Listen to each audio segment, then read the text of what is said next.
విశాఖ సింహాచలంలో గోడ కూలిన దుర్ఘటనలో మృతి చెందిన వారి కుటుంబ సభ్యులను హోంమంత్రి వంగలపూడి అనిత పరామర్శించారు. మృతులకు ప్రభుత్వం తరపున ఒక్కొక్కరికి 25 లక్షల రూపాయల చొప్పున ఎక్స్‌గ్రేషియా అందిస్తామన్నారు. మృతుల కుటుంబీకుల్లో ఒకరికి ప్రభుత్వ ఉద్యోగ అవకాశం కల్పిస్తామన్నారు.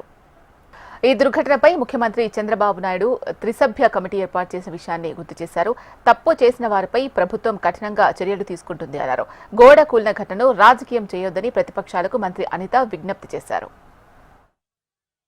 వాళ్ళు ఒక్కొక్క మృతుడికి కూడా 25 లక్షల రూపాయల ఎక్స్‌గ్రేషియా ప్రకటించడం జరిగింది. దాంతో పాటు ఆ కుటుంబంలోని ఒకరికి ప్రభుత్వ ఉద్యోగం ఇవ్వడానికి కూడా ఈరోజు గవర్నమెంట్ కూడా సిద్ధపడింది.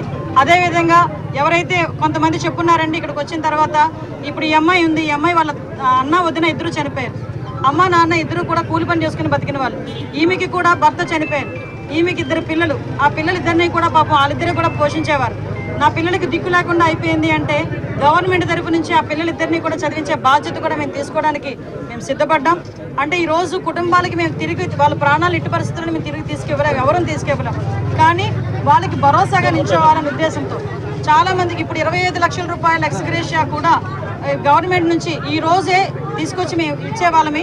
కానీ కలెక్టర్ గారు, సిపి గారు అందరూ కూడా సింహాచలంలోని క్యూ లైన్స్ దగ్గర ఏర్పాట్ల గురించి ఉన్నారు. కాబట్టి ఈ రోజు కాకుండా రేపు కానీ ఎల్లుండి కానీ డెఫినెట్గా వాళ్ళ ఇళ్ల దగ్గరికి వెళ్ళి మా ఎమ్మెల్యేలు మేము అందరం కూడా ఇళ్ల దగ్గరికి వెళ్ళి వాళ్ళకి ఆ ఎక్స్‌గ్రేషియా కూడా ఇచ్చే ఏర్పాట్లు కూడా మేము చేసుకుంటాం. ఎందుకంటే చనిపోయిన వాళ్ళని గౌరవించాలి, ఆ కుటుంబం వాళ్ళని మేము ఆదరించాలి.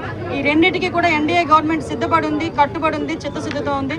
దయచేసి అందరినీ కూడా సహకరించమని, దీన్ని రాజకీయాలకు తీసుకెళ్లొద్దని అందరినీ కూడా సహకరించమని చేతులెత్తి నమస్కరించి వేడుకుంటున్నాం.